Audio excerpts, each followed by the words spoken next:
I tell you something, and that is a dua of the Prophet ﷺ, that, oh Allah, don't allow me to see ardh al-umr, where I'm so old that I'm dependent on everyone and I become a burden on them. That's a dua of the Prophet, supplication of the Prophet ﷺ. But I tell you what, okay, you don't want to live 70, you don't want to live 80, you don't want to live 90, let's say 100. After that, what did those extra 30 years do for you? Nothing. You had to retire at 65. Sometimes it's now dropping to 60. In some countries, it's become 55. And of late, I'm hearing that it's going to become even less. Imagine 55, you're retired. I promise you, if any one of you is retired, use your full day engaging yourself in physical activity. Make sure that you're eating well, you have a decent circle of friends, you meet up with people, you have a connection with the Quran, you remain active, because when you lack activity, you just start shrinking and you lose your health and you lose everything, you lose your mind at some point. When you're older, make sure you remain active. Take yourself even more. They retired you from this. They didn't retire you from life. I am now transforming from one section of my life, one phase, to another phase that's inshallah going to be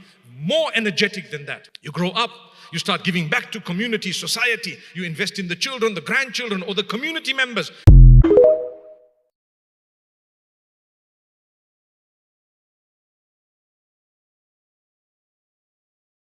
There was a story of the guys who said Ibrahim alayhi salam one day came to Ismail alayhi salam. Later on, he wasn't at home. His wife attended to the door and she was very rude to this old man. She didn't know who he was. And so he just said, oh, you know what? When he comes back, tell him he needs to change the doormat. Different words are used there, okay? He needs to change the door. When Ismail alayhi salam comes back and he was told, he said, that was my father asking me to divorce you. You may go home. So after some time, the man comes in again and there was another wife, according to this narration. She welcomed him and mashallah, she said, no, you know, she was very kind to him, very respectfully, let him and treated him well. Well, you know what?